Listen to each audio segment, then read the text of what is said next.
Okay, so moving on in Poor Things by Alisdair Gray. I'm Femboy Cloudstrife, and this is my softly spoken ASMR reading series. Alright. By murmuring these consonants aloud, I gradually made sense of everything, but especially dance, wood burns, and what I understood alarmed and disturbed me, because the only words which fed my hopes were the second last two, which declared she was mine faithfully. This is a conventional business phrase, but Bella was neither conventional nor in business.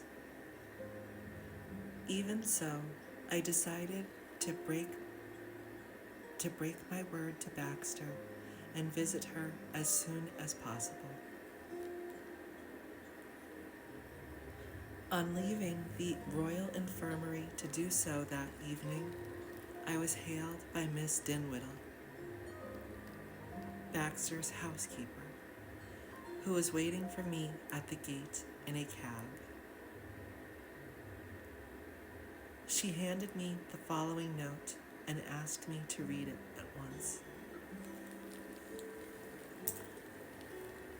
Dear McCandless, I was mad to part you and Bella. Come at once. I have accidentally injured all three of us in a terrible way.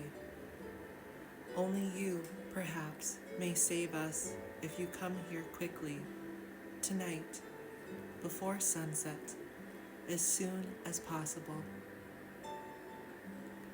You are miserable, and believe me, sincerely, repentant friend, Godwin Bice Baxter.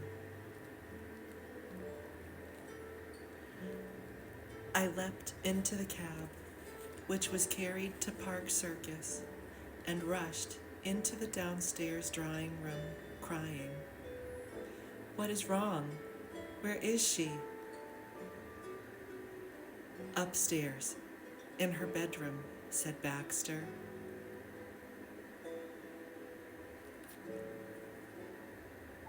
"And not ill, and all too happy. Try to be calm, McCandless. Hear the whole ghastly story from me before attempting to change her mind. If you need a drink, I can offer you a glass of vegetable juice. Port is out of the question." I sat down and stared at him. He said, "She is waiting to elope with Duncan Wedderburn." "Who?" "The worst man possible. A smooth, handsome, well-groomed, plausible, unscrupulous, lecherous lawyer who specialized, until last week, in seducing women of the servant class. He is too lazy to live by honest toil. Besides, a legacy from a doting old aunt has made toil unnecessary.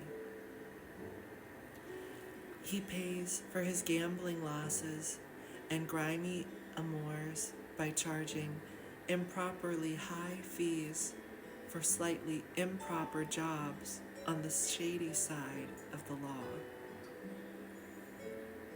Bella now loves him, not you, McCandless.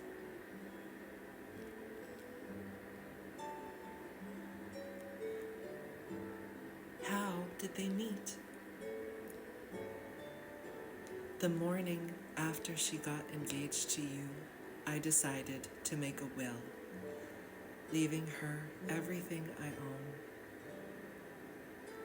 I visited a very respectable elderly lawyer, an old friend of my father.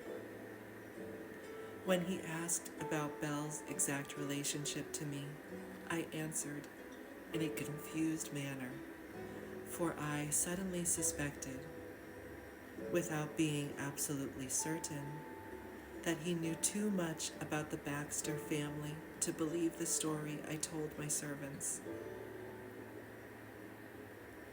I blushed, stammered, then, pretending in anger, I did not feel declared that since I was paying for his services, I saw no reason to answer impertinent questions which cast doubts on my honesty. I wish I had not said that, but I was flustered. He replied very coldly that he had only questioned me to ensure my will could not be contested by some other relative of Sir Colin, that he had served the Baxter family for nearly 3 generations, and if I could not trust his discretion, I should go elsewhere. I longed to tell that good old man the whole truth, McCandless, but he would have thought me a lunatic. I apologized and left. I saw that the secretary who showed me out had been listening at his master's keyhole, for he was far less obsequious than when he showed me in. I detained him in the corridor to the front door, taking out a sovereign and absent-mindedly fingering it. I said his master was too busy to do a piece of work for me. Could he recommend someone else? He whispered the name and address of a solicitor who worked from a private house on the south side.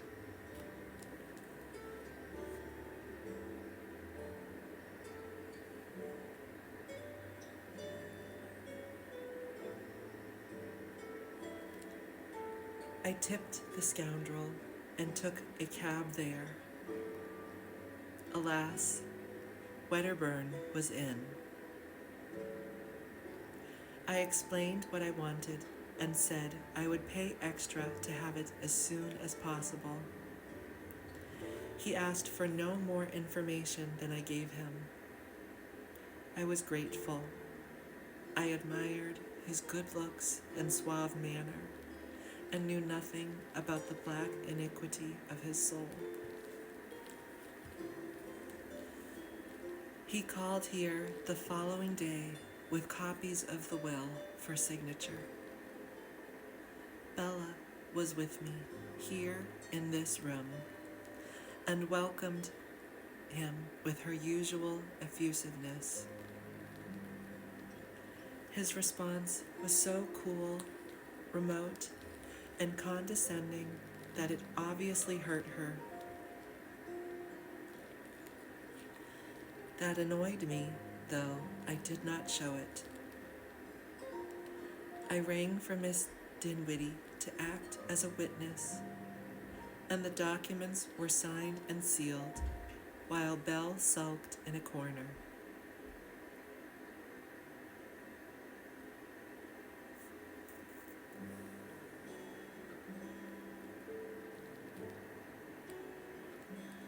Wedderburn then handed me his bill. I left the room to fetch the guineas from my strong box, and I promise you, McCandless,